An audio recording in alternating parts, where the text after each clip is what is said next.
Good afternoon, colleagues, members of the press, ladies and gentlemen.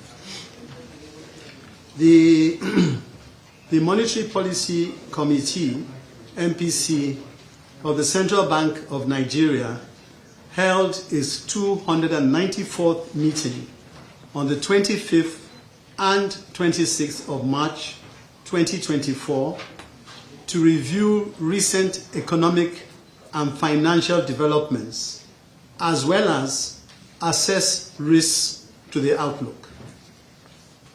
Decisions of the MPC.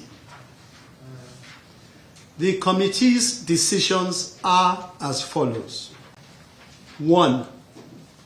Raise the MPR by 200 basis points to 24.75 from 22.75%.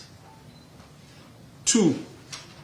Adjust the asymmetric corridor around the MPR at plus 100 to 300 basis points to minus 300 basis points. 3.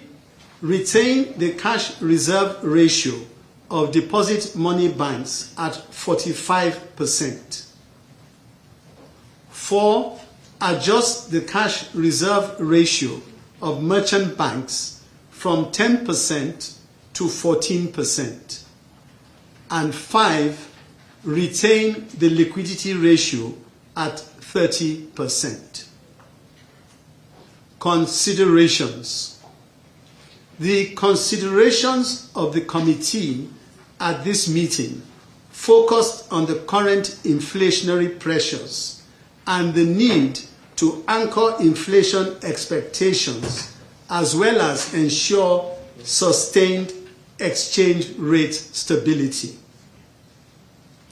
These considerations underscore the importance of the CBN's commitment to the price stability mandate and the need to urgently bring inflation under control to ensure that purchasing power of ordinary Nigerians is restored in the short to medium term.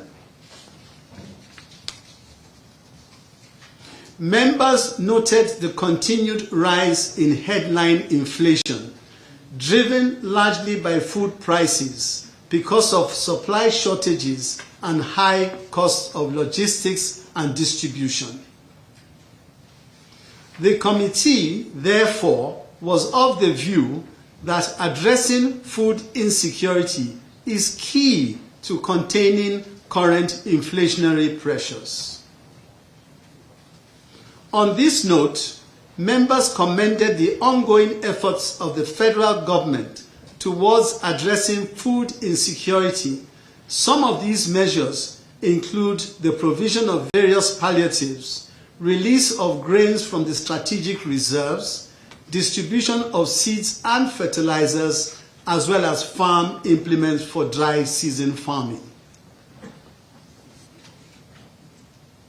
The committee therefore called for the full implementation of the federal government's agricultural policies and programs to improve food supply, and further advised for broader fiscal consolidation, particularly on the improvements of tax collection and tax to GDP ratio. The committee noted with satisfaction the level of stability achieved in the foreign exchange market in the last few weeks. This, in the view of members, reflects the impact of the bank's recent policy actions and reforms, as well as increased transparency in the market. In addition, the committee noted the efforts of the bank in offsetting verified foreign currency obligations, an action that will greatly enhance investor confidence and attract foreign investments to Nigeria. The MPC also reviewed developments in the banking system and noted that the industry remains safe, sound, and stable. The committee thus called on the bank to sustain its surveillance and ensure compliance of banks with existing regulatory and macroprudential guidelines. The MPC also enjoined the bank to expedite action on the recapitalization of banks to strengthen the system against potential risks in an increasingly globalized world. Consequently, at this meeting, the MPC was faced with the option of either progressing with its tightening cycle or hold to observe the impact of the previous rate hike and adjustment of the cash reserve requirement. After reviewing the balance of risks and the near-term inflation outlook, members were convinced of the need to progress with the tightening cycle. Key developments in the domestic and global economies.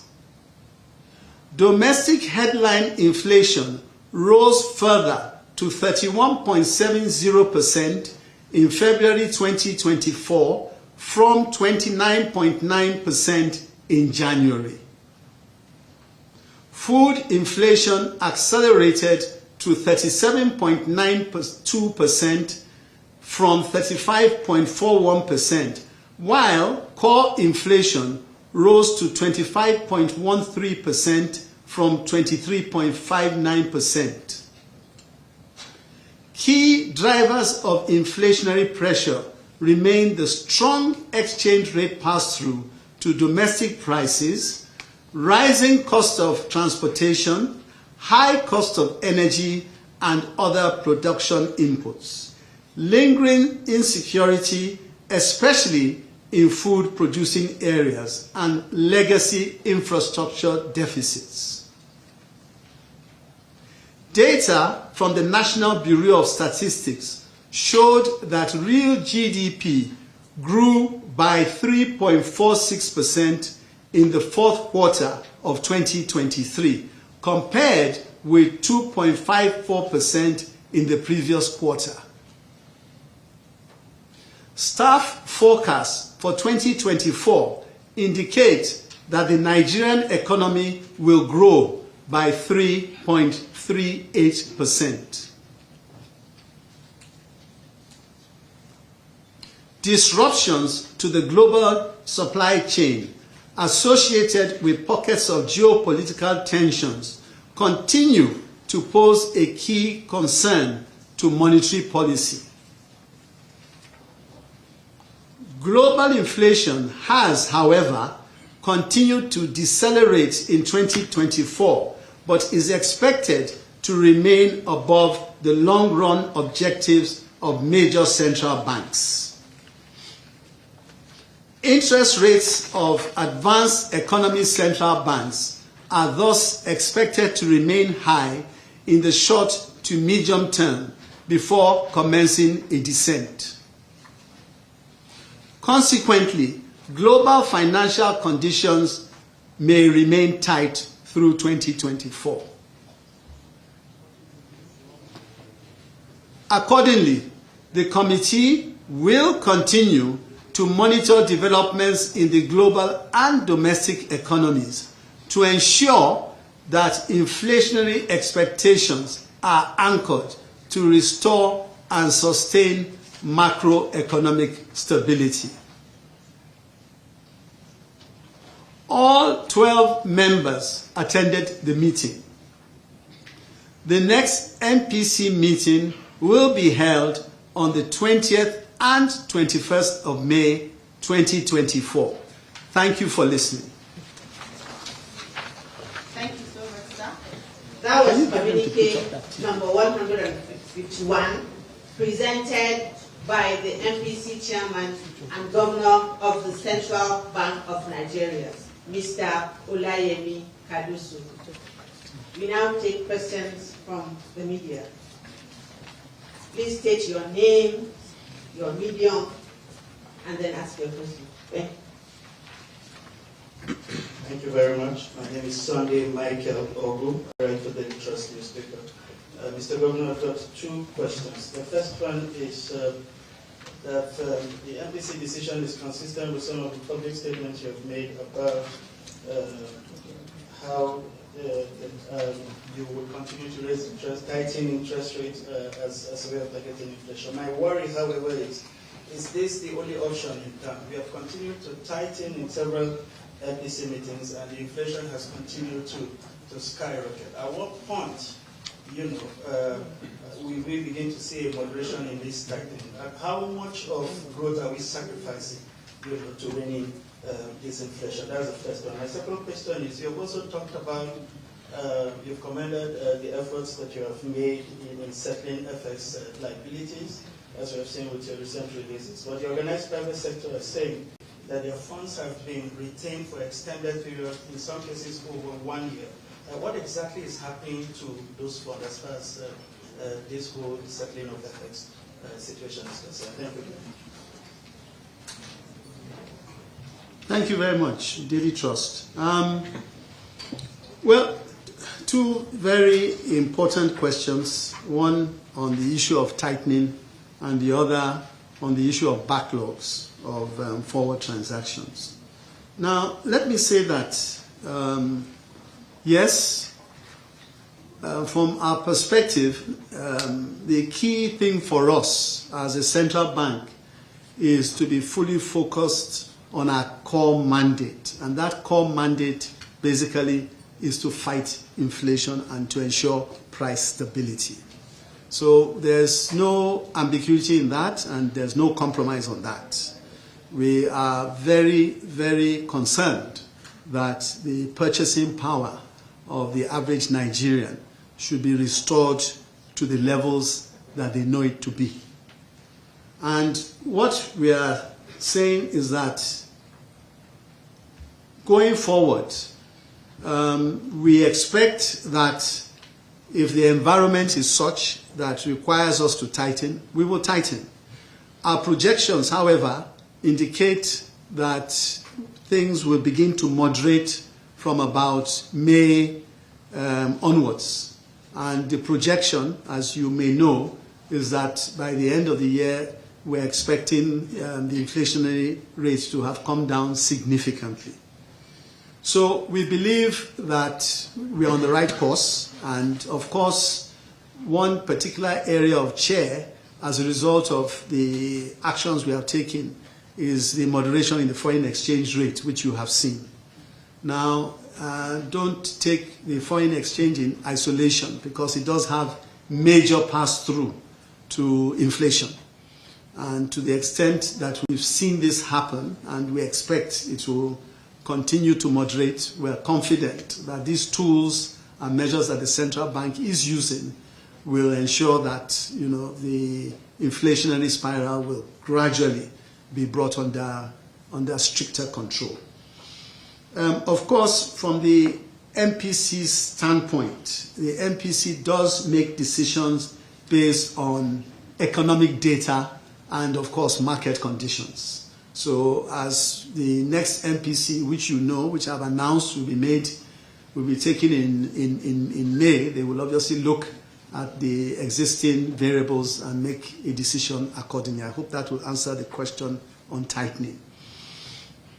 Then, with respect to growth, yes, there appears to be a trade-off of some sort. But the good news is that we expect the tightening to not be long drawn. That really is the good news. We don't expect this to be something that will subsist into too long into the future. And of course, if the right responses are happening in the economy, then I have no doubt that the MPC will take the decision it has to take to properly ensure that the situation into the future is able to take the growth considerations adequately as they should be. With respect to the foreign exchange forwards. Now, I think it may be important to say a few things with respect to the context. Now, recall that when we came in September, we had a backlog of forward transactions which were contractual in nature and which had already been, as I say, contracted before we came in. Now, it was clear to us that it was very important in the interest of the credibility of the central bank, which at that point in time was very much in question, that we were able to satisfy and take care of these forwards. And if you recall, during the Senate hearings, I had actually made reference to this and said that this would be a priority to ensure that we take care of these forwards within the resource constraints we had and as soon as we could. And that was why on a regular basis I tried to address the issue, address the press, and be transparent as possible to allow Nigerians to know exactly where we stood and what we were doing. And you recall that during that period we settled, certain tranche, and then we got wind of the fact that, well, there were a number of transactions which, quite frankly, had some issues with respect to the genuineness of them. So we said, well, in that case, the best thing may be to let us get a well-reputed organization that can do a proper forensic of the transactions that are so defined as forward contracted transactions. And that was how we came across and brought in Deloitte management consultants who took time, and this really did take months. This is not something that happened overnight, and a lot of this work was going on and people didn't know. But they took months painstakingly to go through all the documents, and to ensure that they had a report which we could rely on. In the course of that, of course, we determined that a number of these transactions did not qualify, and I've said this before. In some cases, you had some requests which, well, you actually had some allocations that were made in millions of dollars, which were never requested for. You also had some where they had no naira, and they were also allocated, huge sums of foreign exchange, and the list goes on. And it was for that reason that we refused to validate those particular transactions. We refused to validate them because, apart from the fact that documentation was not satisfactory, in many cases they were outright illegal. And the law enforcement agencies, of course, are now looking into those transactions that are, as far as we're concerned, not valid to be paid. I would emphasize that if there's any information to the contrary, we would in due course consider that. But as at today, that is exactly where it stands, and the law enforcement agencies are taking a very, very hard look at those transactions. Other transactions we have settled, and as at today, as I have said before, I will say it again, that the valid transactions, as far as the Central Bank of Nigeria is concerned, have been taken care of. We are also not mindful of the fact that there just may be some stakeholders who, over a period of time, may have had backlogs in one form or the other. We're not unmindful that that could be the case, that some of those may go back, years, a long period of time. We've done what we can to make the market as open and transparent and liquid as possible. So those particular stakeholders are free to access those markets and take care of their backlogs. Okay, but we have met the verified backlogs of contractual obligations as we deem them forward transactions. Good afternoon, Governor Onyemashu from Business Day. Sure. Thank you so much for taking time to explain the issue around this FX backlog, which is the question I really wanted to ask. But quickly, is it can we get a sense of how much is still ineligible? They have not pledged. Sure. That these stakeholders are claiming. Sure. And can we also understand what makes these claims ineligible? Sorry, say that again. What? What makes those claims ineligible? Yeah, sure. I think the figure is about 2.7, 2.4. I beg your pardon. 2.4 billion ineligible. 2.4 billion ineligible.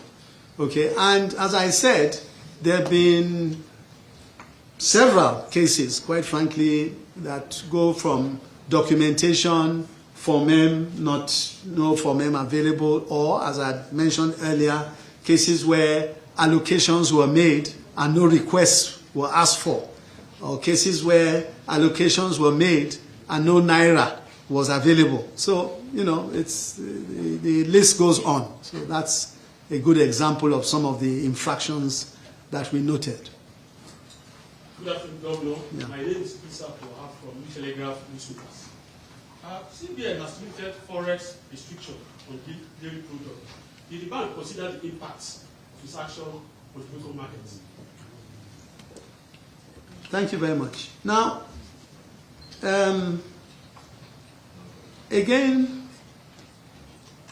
this is a situation where, as far as the central bank is concerned, we observed that it is important that our operations are as open and transparent as possible, because it is this lack of transparency that drives people away from the market. Where the market feels that there's something that isn't quite right, or there are distortions, there's a tendency for them to hold back. And one of our objectives, as I have said a number of times, is to ensure that we regulate the market in such a way that it is open and transparent. We observed that in this particular case, only 6 companies are allowed to bring in dairy products and its milk products and its derivatives. Only 6. And we believe that this is oligopolistic at best. And that in any case, we should not constrain anybody that wants to come to the foreign exchange market to purchase foreign exchange from doing so. We do not believe we should constrain them from doing so. It's not our responsibility, it's not our job to do that. We should leave the market open, transparent, and let those who are in a position to deal in a particular area do so. At least, certainly, we will not ban them from the foreign exchange. We will not ban them from the foreign exchange market. We will not. It is, and certainly, we will not restrict that market to just 6 players. We will not do so. Good afternoon, Governor and members of the MPC. I'm Nancy Naji.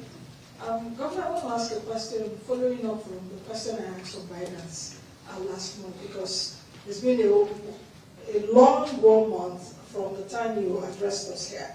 So my question is really around the status of Binance and now in the country, which is really unclear, as very unfortunately one of its executives escaped custody just a few days ago, while another remains detained with the Office of the National Security Advisor amidst allegations. You mentioned it here last month about $26 billion flow from that same organization. So the allegations and accusations of Binance negatively manipulating the Naira. And this has really led, at least from what I've seen in the last few days, it has led to a sense of ambiguity as well as a perceived absence of a unified approach from the federal government regarding the matter. My question to you really is around what is the CBN stance on these ongoing developments. I had the FIRS chair, was it yesterday or so, Zach already did talk about, of course, it will not hamper tax evasion issues and all of that. So I would really like to know what the CBN stance is on that. Thank you, Governor. Thank you very much. Again, a very good question, and thank you for that. And I'll be surprised if it didn't come up, given what has been going on. Well, look, first and foremost, let me clarify to say that the central bank does have, at least we consider ourselves as having the wherewithal to collaborate with other agencies of government. And that is a very important function for us. And where we see we can work with other arms of government, we will do so. And I must say that, and this perhaps should touch on what you just said about a month ago. A month ago, we actually did have collaboration with law enforcement agencies, EFCC, the SEC, and other regulatory bodies as well. And I think what came out of that, quite frankly, has work in progress, but very, very, very positive, as far as I can see. Very positive. Office of the National Security Advisor. So we've been sharing information together. However, in this particular case, the responsibility for regulating cryptocurrency is not our own. It isn't ours. It is strictly that of the Security and Exchange Commission. Okay, that's not our responsibility. And of course, the issue of people who have been held in, and what we've already in the press. Again, that's strictly speaking the Office of the National Security Advisor. That's not within the purview of the central bank. So unfortunately, there is nothing to report to you, to tell you, but just to clarify that that is really the relationship that the central bank has on this matter.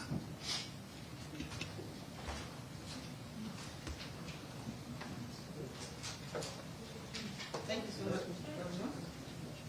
We have some questions from some media organizations from Lagos. One is from Uche Usi of the Sun newspapers. Permit me, Mr. Governor, to ask the question on his behalf. He said, recently the CBN donated 2.15 million sacks of fertilizer to the Federal Ministry of Agriculture and Food Security for distribution to farmers. Does this signify a return to developmental finance intervention? Thank you, sir. Thank you very much. Another question that I know has dogged the minds of so many.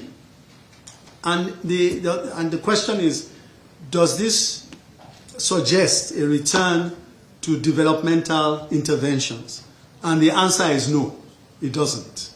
And let me explain why it doesn't. Because we have been consistent in saying that we will withdraw from direct interventions. We have been consistent in saying so. We have also been consistent in saying that we will work with those who we believe have the capacity to successfully intervene in whatever manner they can. And that, by the way, includes even capacity building. It's not, strictly speaking, direct funding or anything like that. It isn't. It extends to a whole host of different areas. So where we see that that capacity is there, the central bank would be happy to partner. And that goes similar to what one had just said about the collaboration that we have had with regulatory authorities and also law enforcement authorities. But let's face this particular issue. Now, the fertilizer that was given out was the residue of an intervention that had been done before we came into office. It was not something that was done directly by us. And the options were either to leave them there to rot away or to give them to those that we believed had the capacity to distribute. And that is exactly what we did with the handing over to the Ministry of Agriculture. In actual fact, the way I see it is that we've taken those particular merchandise and put it where it rightly belongs. Thank you, sir. I have another question from Babajide Komolafe of Vanguard. He said the recent appreciation of the Naira against other major global currencies is certainly welcome news. What steps is the CBN taking to ensure that this positive momentum continues? Some suggest that the Forex interventions are distorting the market. Is there validity to this claim? And how does the CBN ensure that the exchange rate remains flexible? So many questions in one. Well, I think first and foremost, it's something that I tend to talk about a lot when I speak on foreign exchange at public fora like this, and that is the issue of distortions. The issue of distortions. And just to say that we were painstaking in ensuring that we removed as many of the distortions that proved in the way of the rates finding their right level for price discovery. Because for price discovery to happen, certain fundamentals or certain attributes need to be in place. And you would recall that there's been a whole myriad of different circulars that have come out over a period of time which were designed to remove those distortions such that the market became a lot freer and the concept of willing buyer and willing seller became something that was a lot easier to establish. And therefore, by that, you would have the price discovery, the appropriate price discovery. Now, of course, in all this is the importance of liquidity, okay? Because try as you may, if there is not enough liquidity going in and out of the market, then obviously that in itself can pose a problem. The central bank, I would say, looking to the future at some point in time, would expect to have a situation where interventions from the central bank into the market will be minimal to non-existent.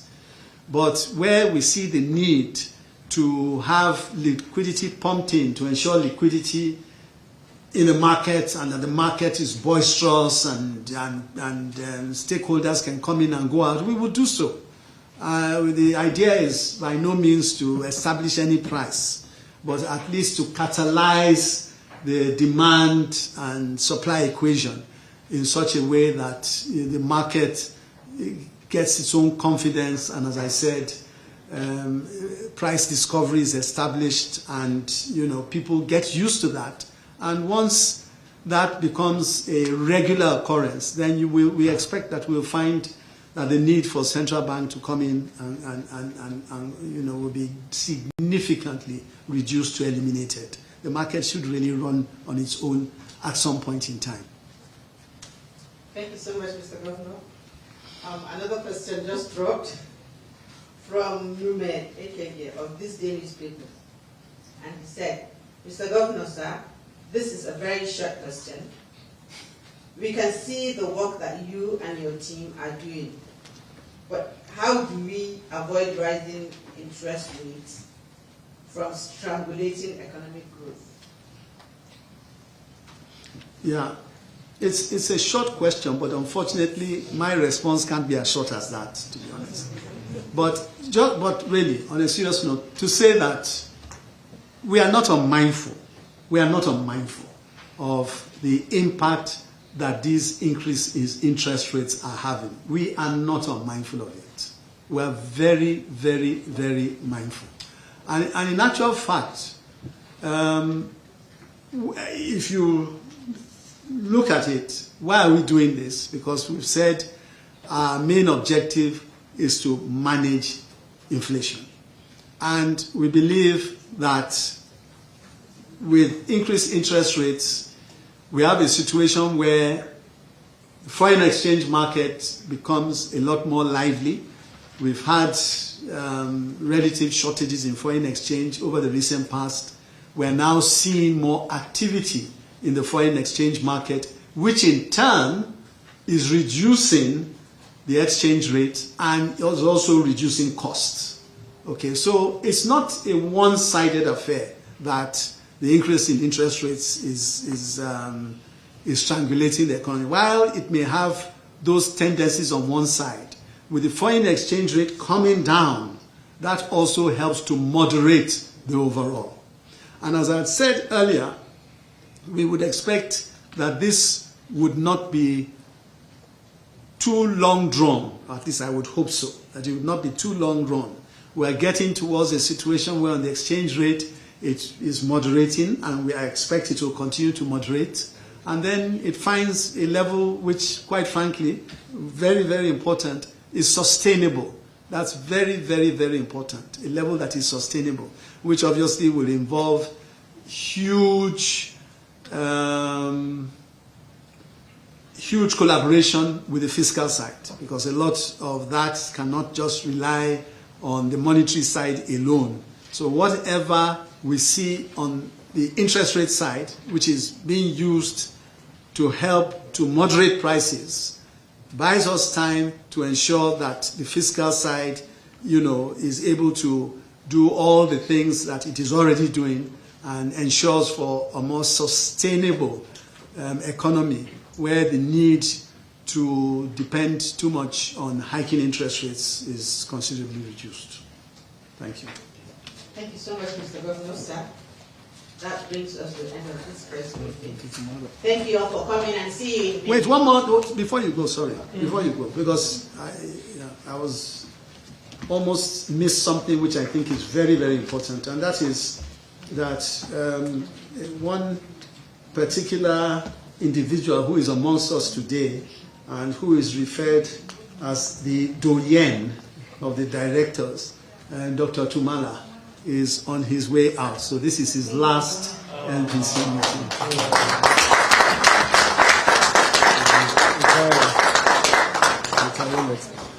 Retiring next month. Okay, he's retiring next month, but this is his last NPC anyway. So just to thank you on behalf of not just the NPC, but I know I'm speaking for the press as well, for the tireless efforts and of course the high quality of what you've produced for the NPC. Thank you very much.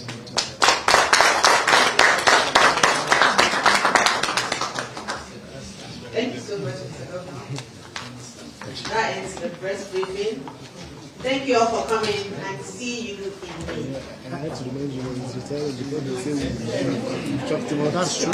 No, that's a good one. You're right. You're right. That would be nice.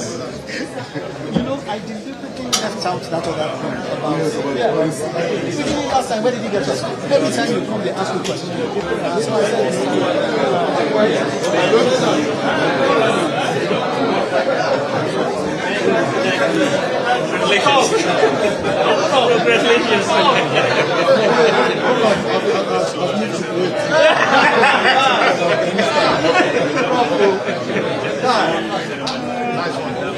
Congratulations, nice one. Honestly.